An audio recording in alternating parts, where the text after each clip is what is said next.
Halo teman-teman, pada video kali ini kami akan membahas mengenai deklarasi Juanda. Nah, teman-teman pada kenal gak sih siapa ya tokoh yang ada di gambar ini?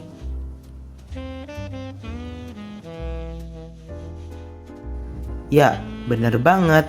Tokoh yang ada di gambar ini bernama Juanda Kartawijaya, yang merupakan pencetus dari deklarasi Juanda itu sendiri. Supaya teman-teman bisa lebih paham mengenai deklarasi Juanda, yuk kita bahas sama-sama. Nah, berikut ini adalah isi dari video pembahasan yang kami buat.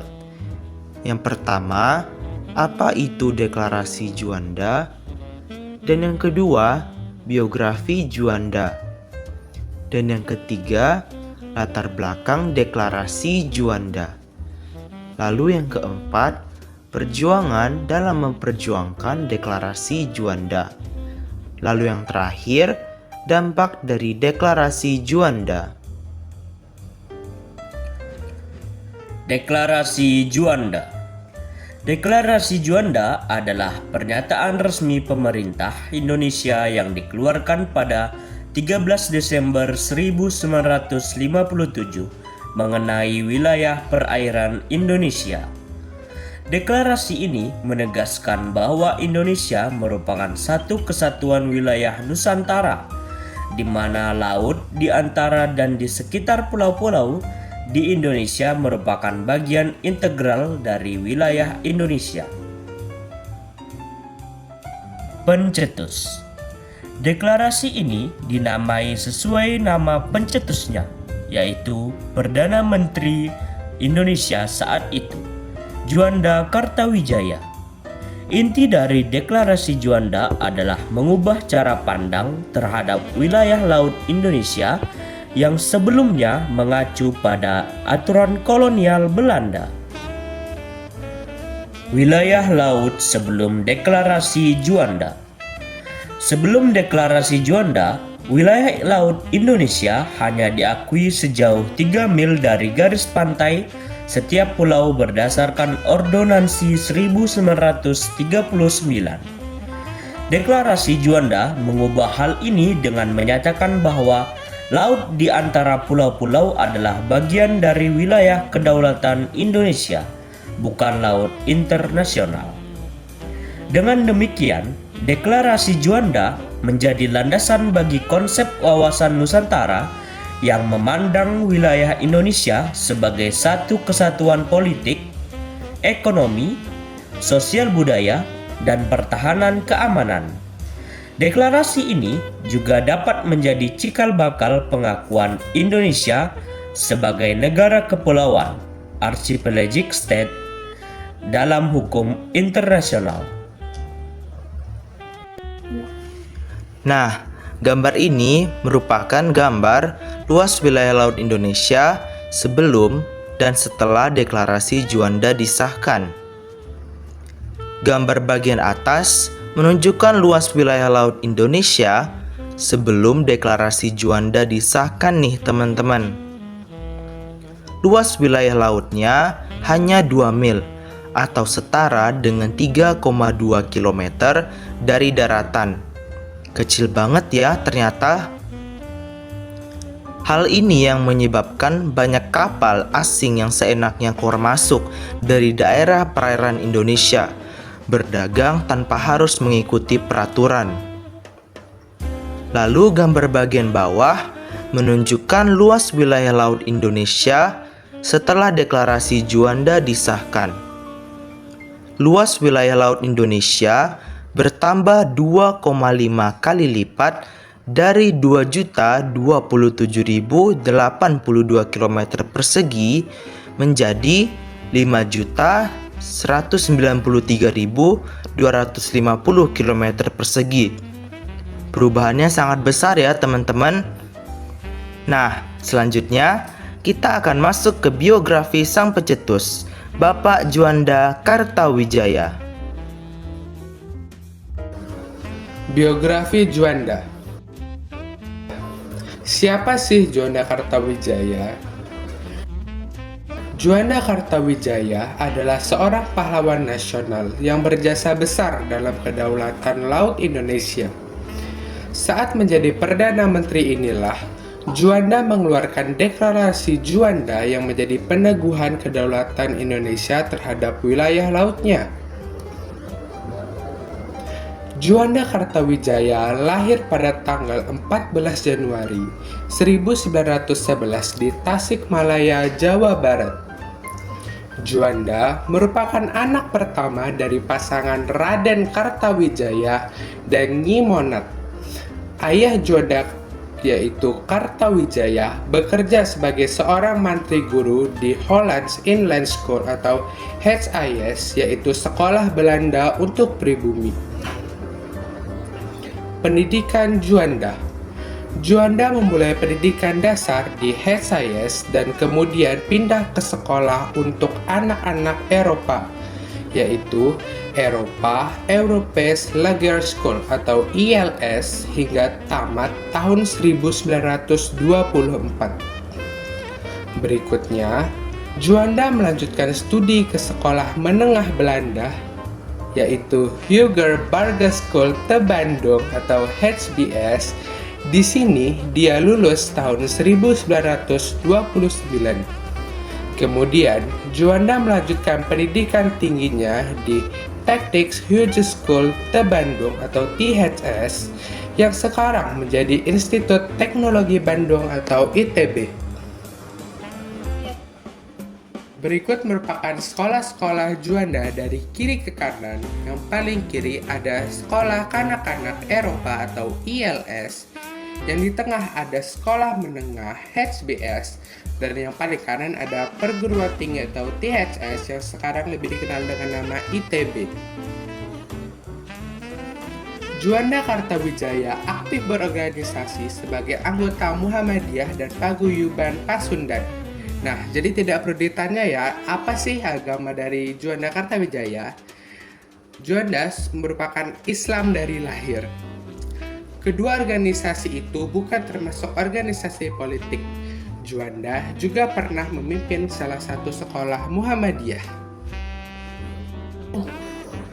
Juanda ditunjuk untuk menjadi Kepala Jawatan Kereta Api Republik Indonesia yang pertama. Jabatan itu diembannya sampai tanggal 2 Oktober 1946 karena dia kemudian ditunjuk untuk menjadi Menteri Perhubungan. Jabatan Menteri Perhubungan 2 kali diembannya. Yang pertama pada tanggal 2 Oktober 1946 sampai 4 Agustus 1949. Dan periode kedua 6 September 1950 sampai 30 Juli 1953. Puncak karir politiknya adalah saat Juanda Kartawijaya menjadi Perdana Menteri Indonesia yang ke-10, yaitu pada periode 9 April 1957 sampai 6 Juli 1959. Saat menjadi Perdana Menteri inilah Juanda mencetuskan deklarasi Juanda yang intinya berisi penegasan kedaulatan Indonesia atas wilayah lautnya. Fun fact Juanda Kartawijaya. Karena pengabdiannya, Juanda Kartawijaya dijuluki Menteri Maraton dan Menteri apa saja. Berikut pengalaman Juanda Kartawijaya sebagai Menteri. Pertama, Perdana Menteri Indonesia ke-10. Kedua, Menteri Pertama Indonesia. Ketiga, Menteri Keuangan Indonesia ke-11. Keempat, Menteri Pertahanan Indonesia ke-11. Kelima, Menteri Pekerja Umum Indonesia ke-5. Dan yang terakhir, Menteri Perhubungan Indonesia ke-3. Penghormatan Juanda Kartawijaya. Insinyur Haji Juanda Kartawijaya diabadikan di uang kertas Rp50.000 sebagai bentuk penghormatan atas jasa-jasanya bagi Indonesia. Nama Juanda ada di Stasiun Juanda yang terletak di Jalan Insinyur Haji Juanda 1, Pasar Baru, Sawah Besar, Jakarta Pusat. Penghargaan Taman Hutan Raya Insinyur Haji Juanda di Bandung, Jawa Barat dinamai demikian untuk mengenang jasa-jasa Insinyur Haji Juanda, seorang pahlawan nasional Indonesia. Insinyur Haji Juanda adalah Perdana Menteri terakhir di era demokrasi parlementer. Nama Juanda ada di Bandara Internasional Juanda yang terletak di Kabupaten Sidoarjo, Jawa Timur. Nah teman-teman, tadi kan udah dibahas nih mengenai penghargaan dan penghormatan untuk Bapak Juanda Kartawijaya. Sebelum kita lanjut ke pembahasan selanjutnya, yuk kita saksikan terlebih dahulu mengenai video-video yang menunjukkan tempat dan lokasi penghargaan bagi Bapak Juanda Kartawijaya. Video ini merupakan tentang lokasi penghargaan bagi Bapak Juanda Kartawijaya, yaitu Taman Insinyur Haji Juanda. Berjarak sekitar 700 meter dari pintu masuk, terdapat gua peninggalan Belanda nih teman-teman, yang dibangun pada tahun 1941. Gua ini memiliki luas sebesar 750 meter persegi. Karena lokasinya yang gelap, maka teman-teman kalau ingin berkunjung ke tempat ini harus membawa alat penerangan. Gua ini memiliki 15 lorong yang dulu digunakan sebagai ruang interogasi, ruang ventilasi, ruang tahanan, ruang logistik, dan ruang radio komunikasi Belanda. Selain Goa Belanda, taman ini juga memiliki gua peninggalan Jepang nih teman-teman. Gua ini memiliki 4 pintu masuk. Gua ini dibangun oleh Bala Tentara Pendudukan Jepang dengan bantuan pekerja paksa Romusa pada tahun 1942. Selain sebagai tempat persembunyian, tempat ini juga sering dipakai nih sebagai tempat penyimpanan logistik makanan, senjata, serta amunisi oleh para tentara pada saat itu. Nah, sekarang teman-teman udah pada tahu kan sebagian dari isi Taman Insinyur Haji Juanda. Kalau teman-teman masih penasaran, teman-teman bisa langsung aja datang ke tempatnya dengan membayar tiket masuk sebesar Rp12.000. Dengan harga Rp12.000, teman-teman sudah bisa menyaksikan pemandangan alam yang sangat spektakuler dari Taman Insinyur Haji Juanda. Sekarang, yuk kita lanjut ke pembahasan selanjutnya. Akhir hayat Juanda. Akhir hayat Juanda Kartawijaya meninggal dunia pada tanggal 7 November 1963. Berdasarkan keterangan yang ada, Juanda meninggal akibat serangan jantung yang menimpanya. Jenazah Juanda Kartawijaya dimakamkan di Taman Makam Pahlawan Kalibata, Jakarta Selatan. Juanda Kartawijaya ditetapkan sebagai pahlawan nasional pada tanggal 29 November 1963. Nah, selanjutnya kita akan bahas mengenai latar belakang Deklarasi Juanda. Latar belakang Deklarasi Juanda adalah untuk menetapkan kembali kedaulatan wilayah perairan NKRI. Seperti diketahui, setelah Indonesia merdeka, batas wilayah lautnya masih mengacu pada Ordonansi Hindia Belanda 1939 yang dikenal dengan Territoriale Zeeën en Maritieme Kringen Ordonnantie. Baik, terima kasih kepada Bang Google yang sudah membantu saya untuk mengucapkannya, atau yang disingkat dengan TZMKO. TZMKO 1939 ini menetapkan wilayah laut Indonesia sejauh 2 mil dari garis pantai yang mengelilingi masing-masing pulau Indonesia. Seperti yang sudah saya jelaskan pada gambar di awal video. Karena adanya aturan ini, maka kapal-kapal asing menjadi bebas berlayar di Laut Jawa, Laut Banda, dan Laut Makassar, yang seharusnya berada di dalam wilayah NKRI. Dilansir dari laman Kemendikbud, kondisi tersebut juga membuat peta wilayah Indonesia pada saat itu masih mengacu pada peta kolonial Belanda yang diterbitkan pada tahun 1939. Hal inilah yang menjadi alasan pemerintah Indonesia secara perlahan melakukan perubahan agar tidak tergantung kepada asing, terutama Belanda, dengan cara berusaha untuk memperluas wilayah laut Indonesia. Dapat kita ketahui, pengesahan deklarasi Juanda juga melalui banyak perjuangan loh untuk disahkan. Ada banyak tantangan, baik dari dalam negeri maupun dunia internasional. Berikut ini adalah perjuangan-perjuangan yang dilakukan. Konferensi Hukum Laut PBB 1 tahun 1958.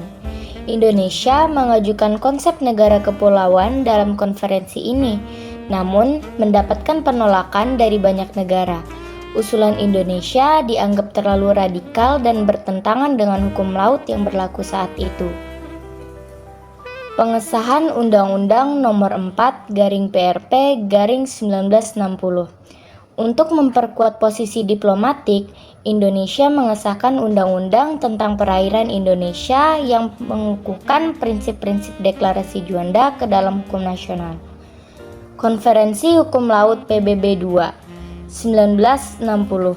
Indonesia kembali memperjuangkan konsep negara kepulauan, namun masih belum mendapat dukungan yang cukup dari komunitas internasional. Lobi diplomatik intensif tahun 1960-an. Indonesia melakukan lobi intensif ke berbagai negara, terutama negara-negara berkembang dan negara kepulauan lainnya, untuk mendapatkan dukungan terhadap konsep negara kepulauan. Konferensi Hukum Laut PBB 3 tahun 1973 sampai 1982. Ini menjadi arena perjuangan utama bagi Indonesia. Selama hampir 1 dekade, Indonesia aktif memperjuangkan konsep negara kepulauan dalam negosiasi-negosiasi yang alot. Pembentukan kelompok negara kepulauan. Indonesia bersama Filipina, Fiji, dan Mauritius membentuk kelompok negara kepulauan untuk memperkuat posisi mereka dalam negosiasi. Lanjut dengan negosiasi dengan negara-negara maritim besar. Indonesia melakukan negosiasi bilateral dengan negara-negara maritim besar seperti Amerika Serikat, Uni Soviet, dan Inggris untuk mendapatkan dukungan mereka.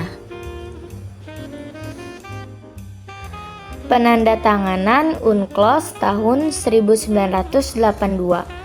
Puncak dari perjuangan diplomatik Indonesia adalah diterimanya konsep negara kepulauan dalam Konvensi PBB tentang Hukum Laut, UNCLOS, yang ditandatangani di Montego Bay, Jamaika pada 10 Desember 1982. Ratifikasi UNCLOS oleh Indonesia. Indonesia meratifikasi UNCLOS tahun 1982 melalui Undang-Undang Nomor 17 tahun 1985 yang semakin memperkuat posisi Indonesia sebagai negara kepulauan dalam hukum internasional. Implementasi dan penegakan hukum.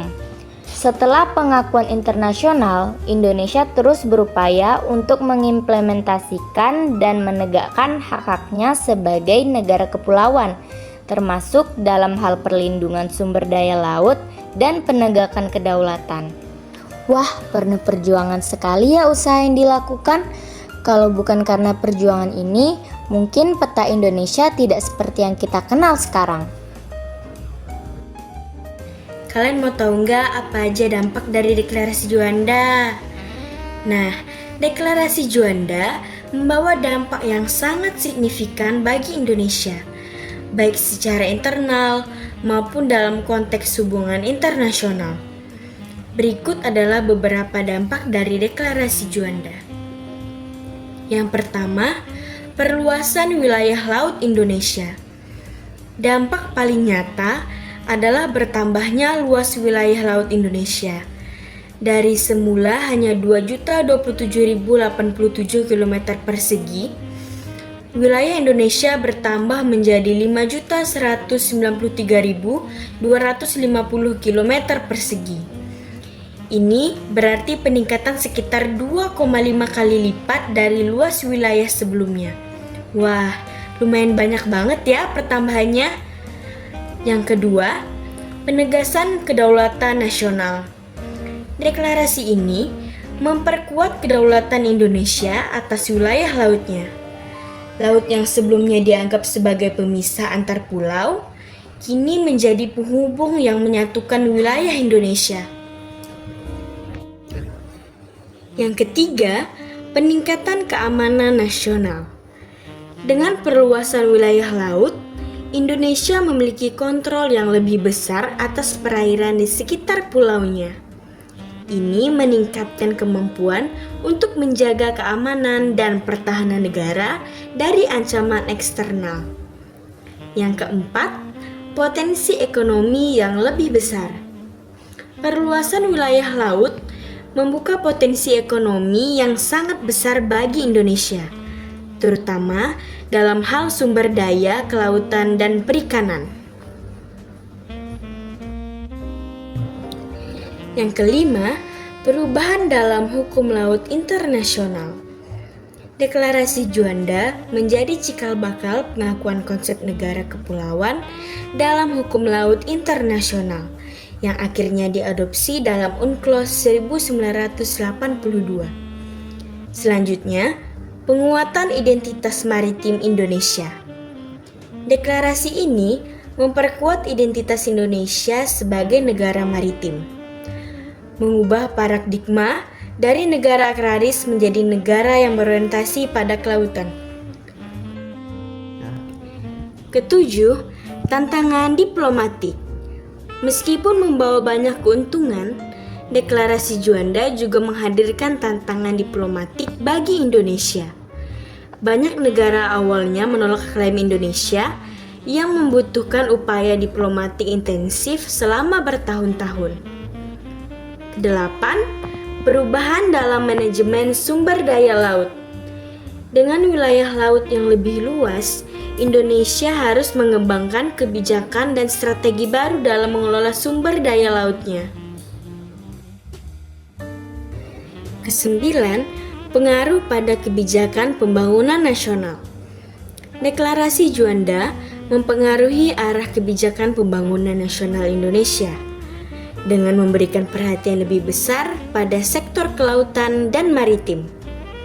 Dan terakhir, inspirasi bagi negara kepulauan lain.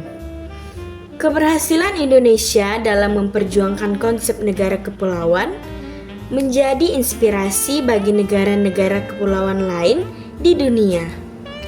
Oke, itulah dia dampak dari Deklarasi Juanda. Nah, teman-teman, itu dia adalah video pembahasan yang kami buat.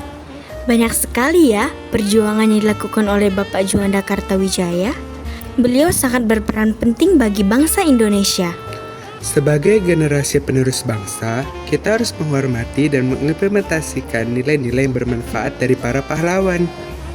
Kiranya video ini bisa menjadi bahan pembelajaran bagi kita semua.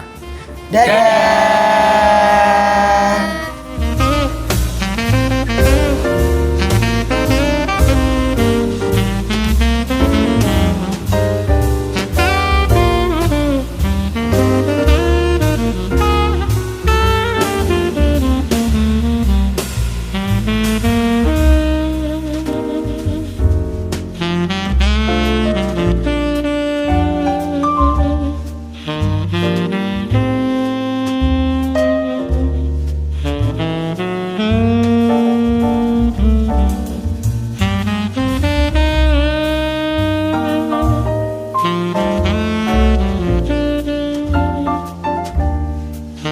kasih.